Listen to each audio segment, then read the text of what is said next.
Hi, everyone. This is Lead with Who You Are. I'm Dia Bondi, and on this show, we explore and discover what it truly means to lead with who you are, and we're doing it with people who do that every day. Today, we're talking with Patricia Roberts, but before we do, if you'll notice it's a little twangy in here, it's because I'm in a brand new space. I've moved offices at the front of this year, 2023, and it's we haven't quite optimized the space yet for this podcast, so be patient. We're going to come at you with an even more luxurious sound soon. So in this episode, we're talking with Patricia Roberts about her journey becoming the expert on 529 plans. What are those?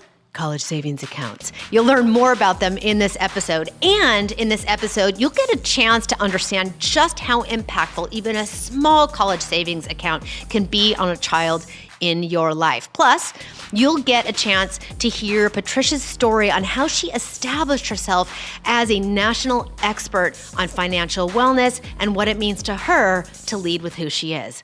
Let's go. Hey, just a quick reminder. You can subscribe to this show on your podcast platform of choice. We're live nearly everywhere, and you can always listen to the show at diabondi.com.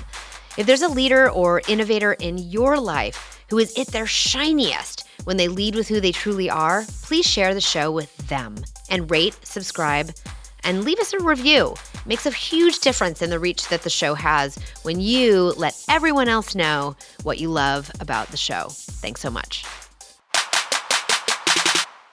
Patricia Roberts has helped thousands of families avoid millions of dollars in student loan debt over the past 20 plus years. She's done that by sharing her expertise about planning ahead for higher education expenses with 529 plans. Super exciting. She's author of Route 529, A Parent's Guide to Saving for College and Career Training with 529 Plans. And she is the go-to source for the media and others wanting to learn about ways to save for higher education and avoid or minimize student loan debt.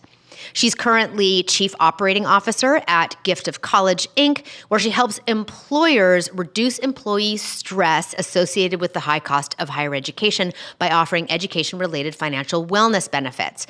She's a proud mom of a recent debt-free college graduate and is on a mission to help others achieve their higher education dreams with as little debt and regret as possible. Thanks for being here, Patricia.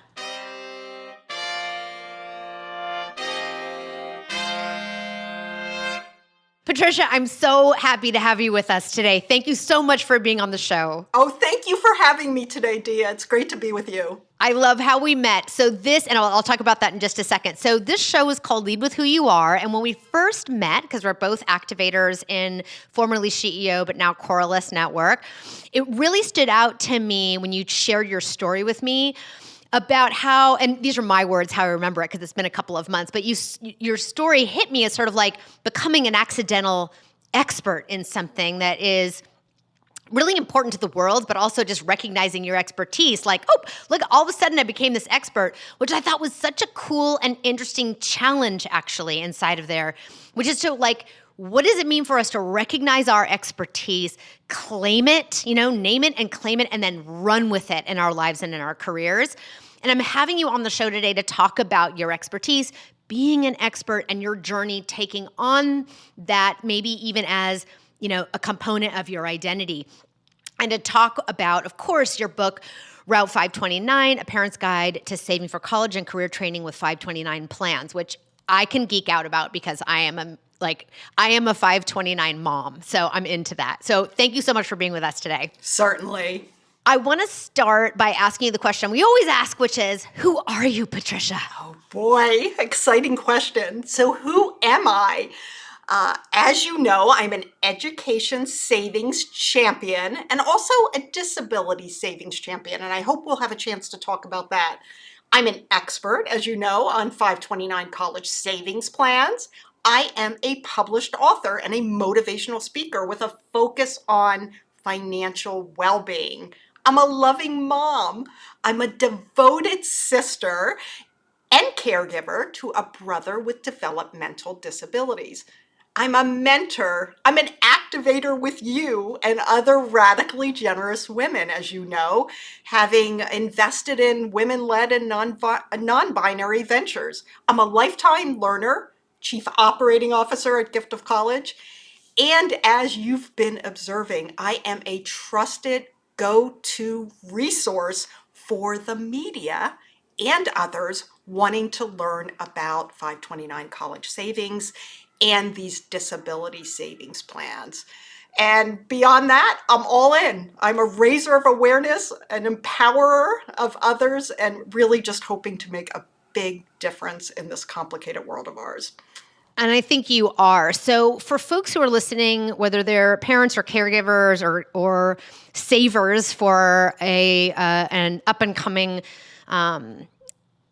kiddo who may need higher education soon, or maybe not so soon, but near in the future, can you talk a little bit about what a 529 plan is and what your expertise is around it, both including the plans that are set for everyone and the ones that are specifically are built for and accommodating of kids with disabilities? Sure. So 529 college savings plans are named after Section 529 of the Internal Revenue Code.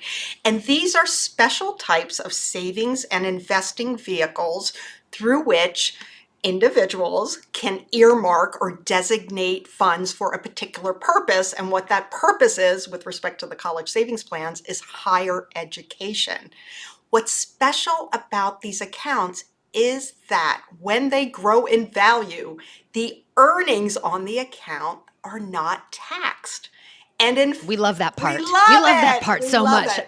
And in fact, when the funds are withdrawn to pay for a wide range of higher education experiences, not just college. This is trade and technical school, 2-year community college, all sorts of graduate, professional, traditional 4-year college, all sorts of forms of education across the country and across the world. When those monies come out for those approved purposes, the earnings are never taxed. So they were growing tax-free and they're tax-free upon withdrawal. And what can you pay for with these funds? You can pay for tuition, fees, room and board, books and supplies, even computers, other forms of equipment that you may need as a result of the course of study you are pursuing. And it gets even better. So we talked about the federal tax-free growth, the tax-free withdrawals. Now, more than, I believe, 35 states and the District of Columbia have a state tax deduction or credit annually to encourage residents to invest in these plans. You can also get a really valuable state tax benefit for putting your money in a 529 college savings plan. These plans have been expanded over the years to cover other types of expenses. They now cover even K-12 tuition only. But primarily people think of them as an efficient way to fund the future cost of higher education. Great. So when we first met, you talked a little bit about how folks with disabilities might use 529s. Can you share a little bit about what's going on in that space right now? Absolutely. And I'm glad you asked this question. So about 8 years ago, Section 529 of the Internal Revenue Code was expanded so that individuals with disabilities can also save for the future, but can save for much more than higher education. So what happens with 529 ABLE plans, and ABLE stands for Achieving a Better Life Experience, those plans can be set up for individuals who developed a disability before the age of 26. Now that's getting raised to the age of 46 somewhere down the line. There's just been approved legislation. But for the purpose of this interview, an individual who began with a disability, the onset was before the age of 26, an ABLE account can be established for that individual.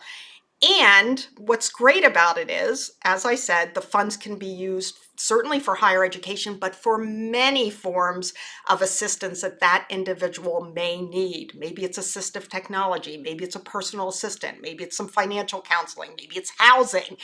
But what's great about these ABLE plans is for the first time ever, individuals with disability can save money in their name without risking the potential loss of needs-based benefits such as Medicaid and SSI.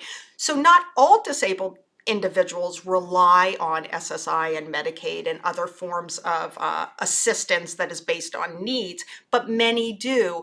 And until 8 years ago, these individuals could not have more than $2,000 in their own name without potentially jeopardizing the benefits they were receiving. That's changed with the onset of ABLE plans. This is a path to financial freedom. My brother, who I spoke of just a bit ago when you asked me who I am, and I said I'm a devoted sister, he was saving money in a small cardboard box most of his life. He was afraid to have it in the bank, afraid that it would be seen as too much money, that he could lose. Imagine losing your medical assistance or other forms of assistance. He now has an ABLE account. He's in the state of Pennsylvania. He has an ABLE account. He has his first ever debit card. He has money in his name that he is saving, that others of us in the family are saving on his behalf, and he has a sense of entitlement, freedom, empowerment that I've never seen before. And this is what's great about these ABLE plans. So I love hearing about sort of the intersection of your expertise in 529 plans and your disability advocacy coming together sort of in that same format. Can you talk a little bit, and then I want to talk about you and your journey. Can you talk a little bit about the book that you wrote? I think you wrote it over the pandemic, Route 529, A Parent's Guide to Saving for College and Career Training with 529 Plans. What had you write this book, and what will it help parents and caregivers do? Sure. So during the pandemic, as many others probably experienced, I had some extra time on my hands. I was no longer traveling on business. I was not commuting. I wasn't doing much of anything other than being in my home. And I kept hearing on the television, in addition to the really bad news about this pandemic and everything that was seeming to go quite wrong with respect to it, kept hearing about student loan debt and people worrying about being able to repay their student loans as they've lost their job or they're no longer in school because the school closed because of the pandemic. And I started to think, gee, not many people seem to know about 529 plans. I saw a study around that time that indicated that 2/3 of Americans couldn't identify what a 529 plan was. They've been around just about 24 years at that time, and I'm thinking, oh no. So I thought, if not now, when? Let me share what I know from both a personal perspective and a professional perspective in a really easy to understand way about these 529 college savings plans. I know a lot about them. I've worked with them for over 25 years now. I was an attorney launching some of the earliest of these plans. I have helped to design them, market them, improve them, and I utilize them for the purpose of saving for my own son's higher education. And at that time during the pandemic, my son was in his junior year, about to enter his senior year of college, and I knew how good I felt in being able to pay those tuition bills when they came in. And I knew how good I felt in knowing that not too far down the line, he would be graduating debt-free, which was very unlike the circumstance I found myself in at his age. I can say that, so I have a 15-year-old and a 12-year-old, and we're just starting to look at colleges now with my 15-year-old. And it is crazy that we're in a position now where paying for college is so much less intimidating because we, in our household, I learned about 529s. I don't remember where, but we opened a 529 for both of our kids when I was pregnant with each of them before they were born. And then as soon as they had a social security number, we assigned it to them and, had them be the beneficiaries of them. And at the beginning, I just want to admit that in the beginning, it was literally $10 a month. I mean, we set up a mechanism to do automatic contributions at such the tiniest level. I mean, we were counting dollars and cents in our household in a way that, we don't have to do anymore. But, I've been married 22 years, like early days, but it made a difference having it set up and for those contributions to automatically start early on and feel normal. And the amount of freedom that it gives my husband and I heading into the second half of our careers is wild. And I will say that me and my husband graduating debt-free from college was one of the single most powerful tools we had in creating financial and economic security for ourselves. And thanks to both college being less expensive during the time that we were, in higher education, but also that we were able to and had help from our families to make it possible for us to graduate debt-free. So huge impact that your expertise is getting put to work in ways that I think is more accessible to more families at lots of income levels right now. That's right. And I'm so proud to be doing this work. I'm so glad that I was motivated enough during the pandemic to put pen to paper and to get this book done. And I am so pleased with the feedback that I hear from people all the time about how understandable I made the subject that seemed really quite complex. So I want to talk about your journey just a little bit. So you're a full-on expert in this space. And I know you started your career in law. Can you tell us a little bit about your journey to recognizing that, I think I'm actually the expert in this space, and what got you there? Sure. And I'm wondering, do you mind if we step back a bit? Because it's a bit further in my past when this expertise began to develop. And quite honestly, I have a very close personal connection to financial wellness topics, about which now I'm an expert. So by way of background, because of the fragile state of my extremely low-income family of 5, headed by an amazing single mom, and because of cost, so because of the fragile state of the family and cost, I almost missed the opportunity to pursue higher education. So I want to say my expertise begins back then as that person who almost missed the opportunity. And in fact, even though I was editor-in-chief of my newspaper, commencement speaker, had all sorts of leadership roles, my high school guidance counselor strongly suggested that I stick with my waitressing job instead of pursuing higher education because she knew how fragile my family was. And my mom said no. She insisted that I go.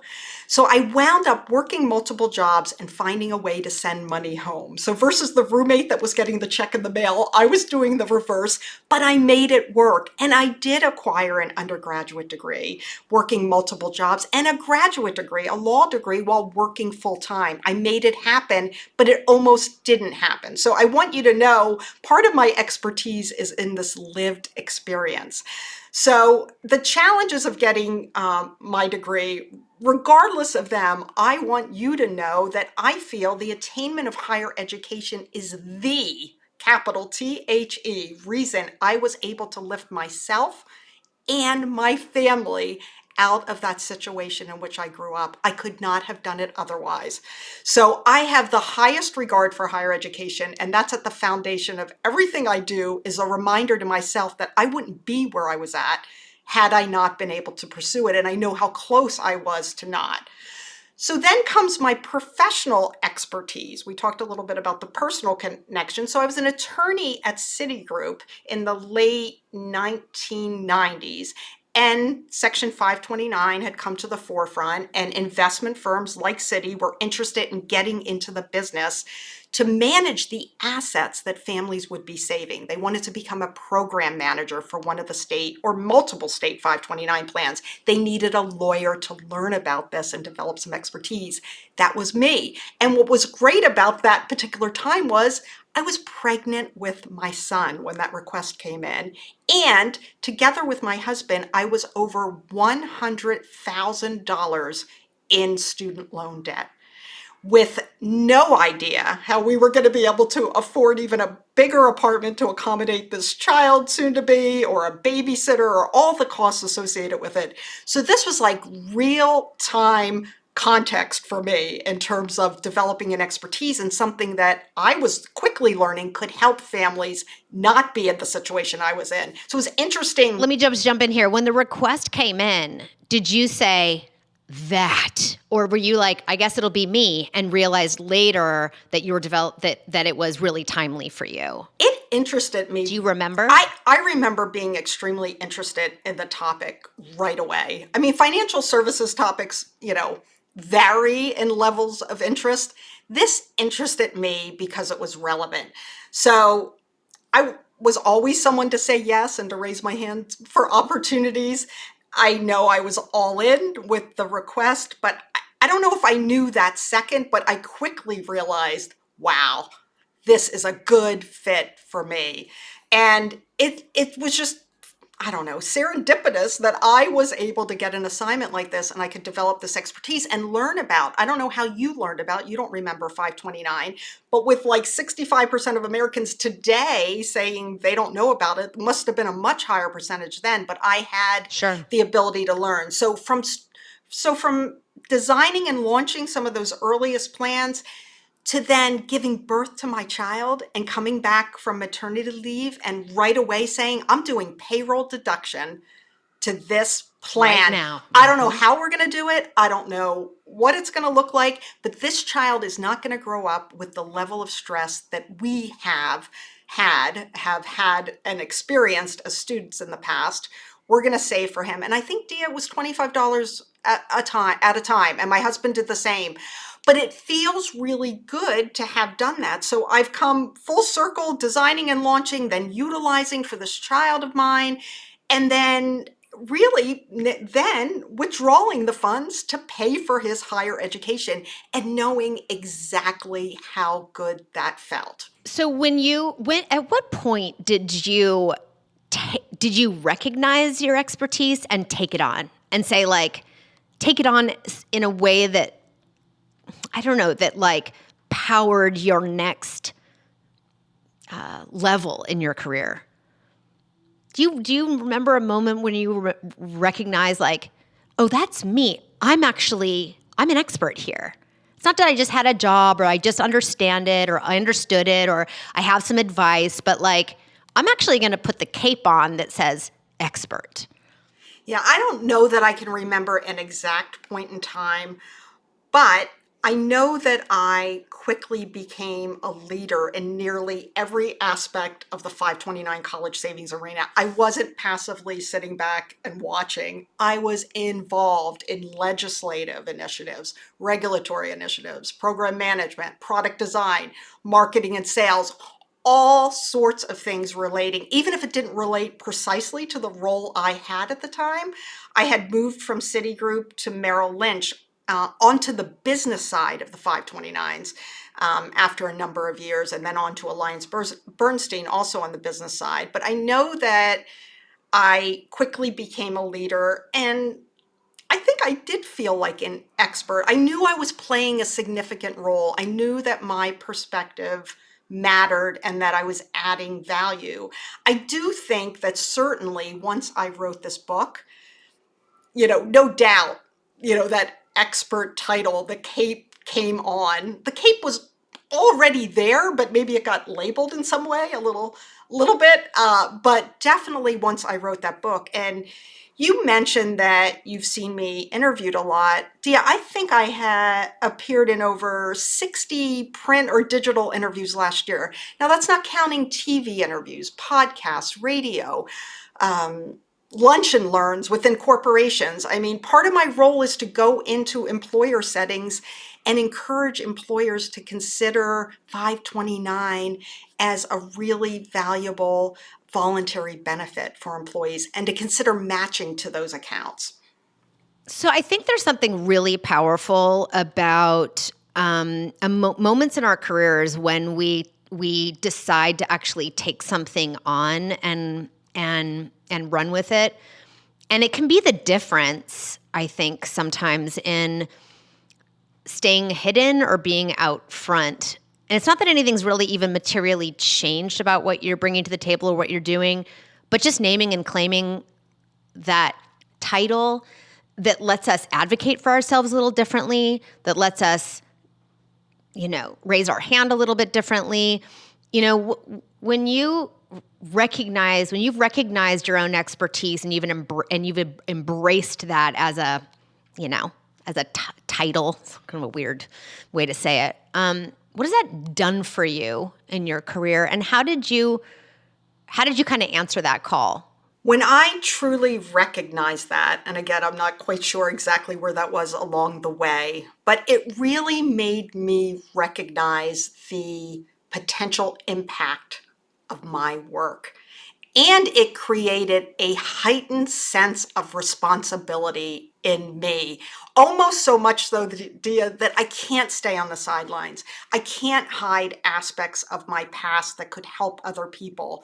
I really felt the sense that I was called to do this and needed to do it, and I need to do it. I take just about every reporter call or request that I get because I feel there's not enough people familiar, and they need to know in very clear terms how this works. And I also felt that I was afforded the opportunity to contribute my voice and influence outcomes of something I cared so passionately about. I feel very responsible in being a trusted source of information. That comes with tremendous responsibilities and to share from my unique vantage point. So I don't know, all of that came to mind for me when you said, what did it mean to realize you're an expert? And so I hear like sort of the drive and reward, you get, and maybe even the thrill you can get from seeing the impact and having an impact and holding the mic, around this space. But our work lives are so full of garbage and low level bullshit and things that can feel like career house cleaning instead of, those sort of peak moments where you're in a big conversation in front of a large audience, building something that will directly impact people, like those sort of peak experiences where you're in flow with the expertise, you're doing what, the impact of your work at its highest and best sort of format and use. Do you have frustrations between sort of the low-level everydayness of our work lives and the peak moments where you get to be in and really speak your expertise? And what's that like as you toggle between those two? I occasionally do have frustrations because, as you said, there's a lot to get done that is not so exciting with respect to, promoting these plans and encouraging people to utilize them and learn about them. The frustrations are much less so in a smaller organization. I work at a small organization, and my perspective is really valued, and we're all hands on deck, and there is a lot of mundane tasks. There are a lot of mundane tasks that need to be taken care of from time to time, but I feel that I keep that why in mind in really serving others, that but for getting through whatever it is that seems a little bit frustrating, I won't be able to serve in the way that I really need to. And I think I justify it in my mind that way. Certainly there's frustration in making sure, even when I am out, that people understand what these plans are. There's still so many myths about them that I try to bust all the time. And even when people do understand, there's a really long time frame often between people gaining the awareness and then taking action with respect to it. And that can be frustrating. And I'd love nothing more than to shorten that time frame between the knowing and the doing. But I feel that, keeping the end result in mind of, why I'm doing this, what education meant for me, what I know it can mean for others, really helps me to push through those moments when things are a bit tedious, less exciting than they would otherwise be. And I'm fully capable of doing it. I happen to be a person who can see the big picture clear as a bell, but it can also see the smallest of details that sometimes others miss. And sometimes those details frustrate people, but I'm very attentive to them and I sort of enjoy working them through. So I guess that's a long way of saying, yes, there are frustrations, but I keep my objective in mind, and a part of who I am sort of has me well suited to push through minutia and downtime.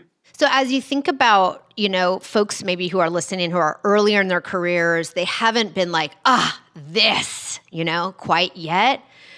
What would your advice be for them? My advice, well, my prediction would be later in your career, you're going to look back and you will be able to connect the dots of exactly how you got to where you really felt most comfortable. I believe that in most instances. I believe that will happen. And I believe every experience you're now having, whether it's terribly satisfying or not, is going to be part of the journey that gets you to where you need to be. I believe individuals really need to take a close look at themselves and to figure out what they value, what lights them up, what's non-negotiable in terms of a career. What are the things that really make you excited to discuss, to surround yourself with, and look into yourself first and foremost. And I believe that you will find some form of career that can speak to who you are. I mean, I feel so fortunate in having found it myself, but I know others have in so many different ways by just being open. There may be things coming your way that you could not even possibly have envisioned in your wildest of dreams.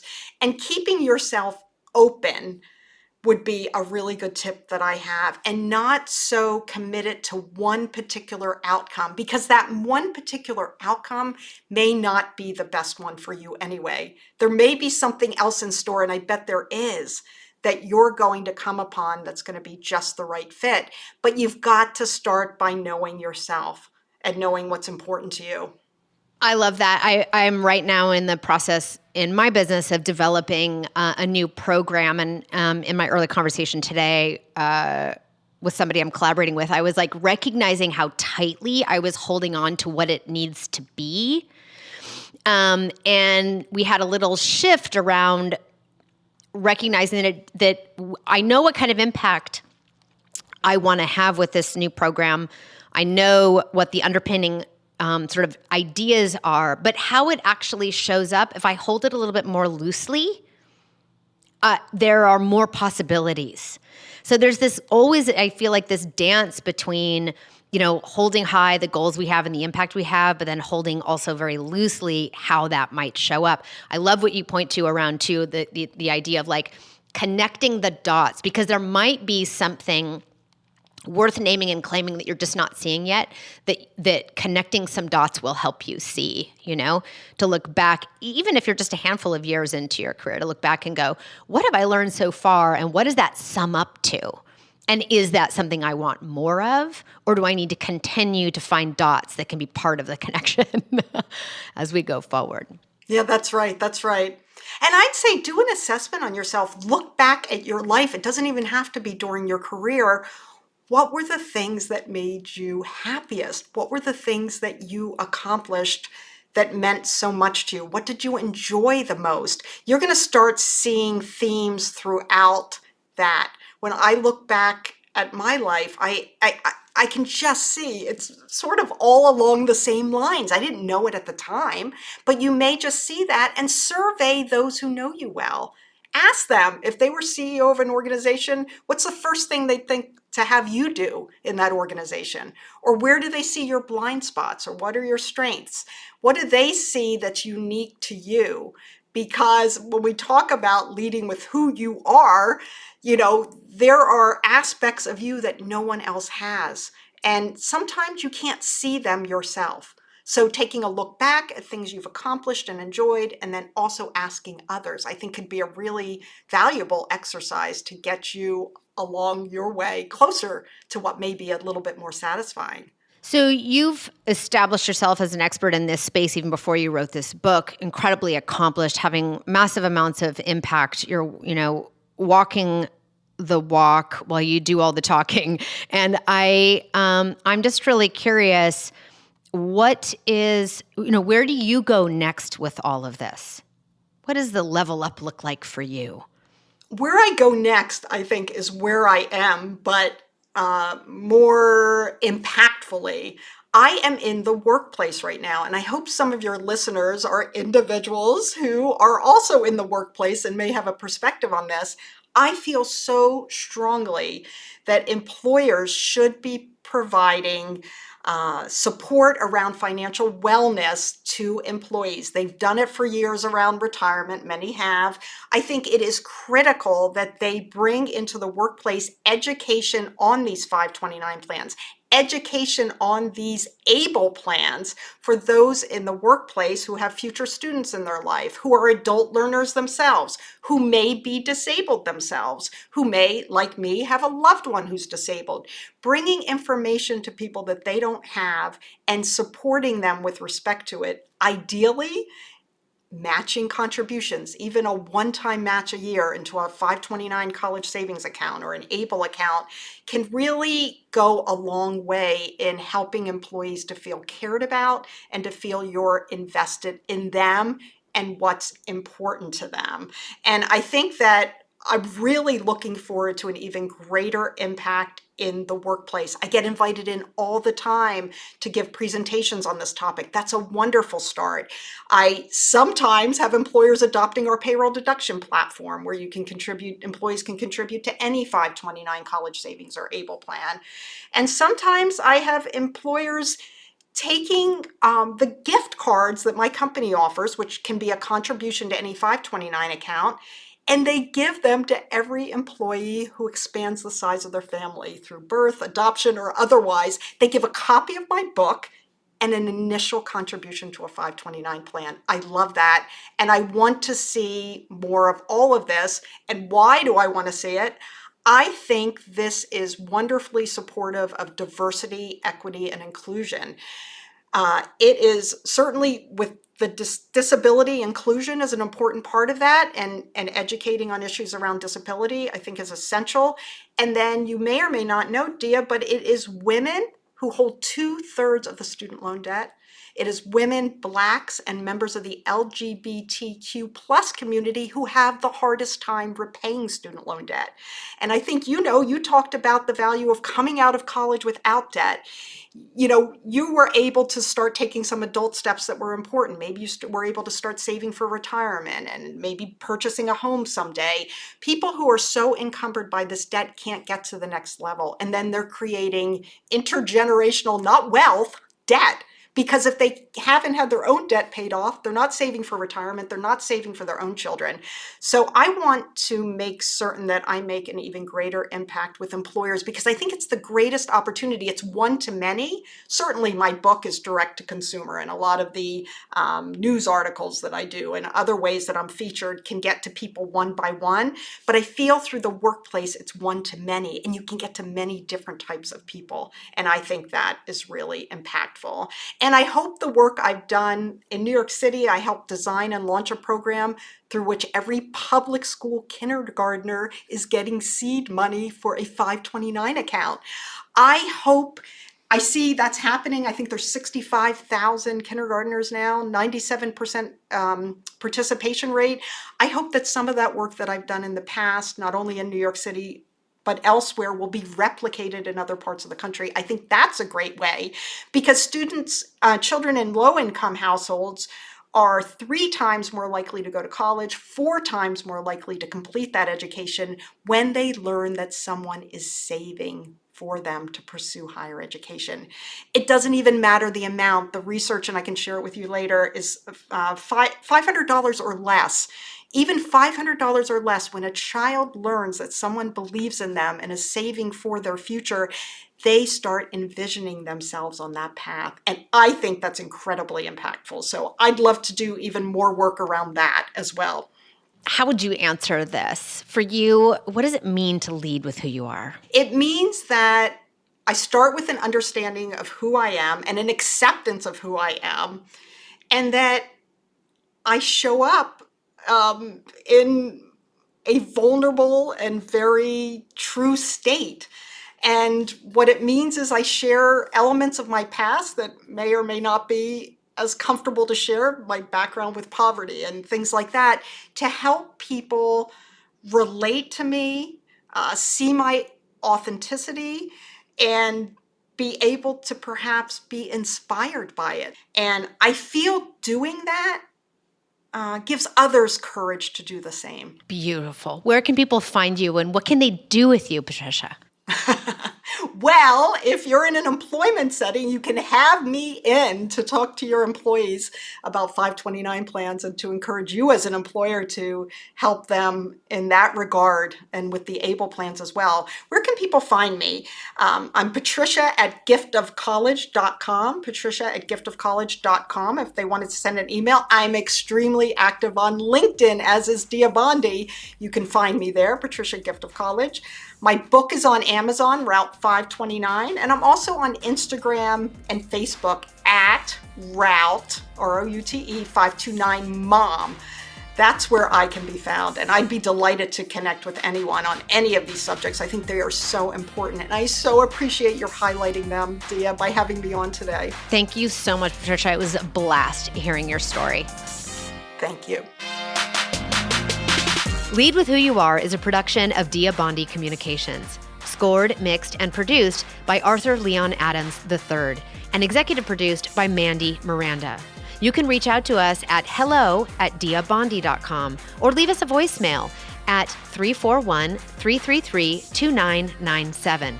You can like, rate, share, and subscribe at Apple Podcasts, Google Podcasts, Spotify, or wherever you get your favorite podcasts. Go to diabondi.com for show notes and to learn about all it is that we do to help you speak powerfully and lead with who you are.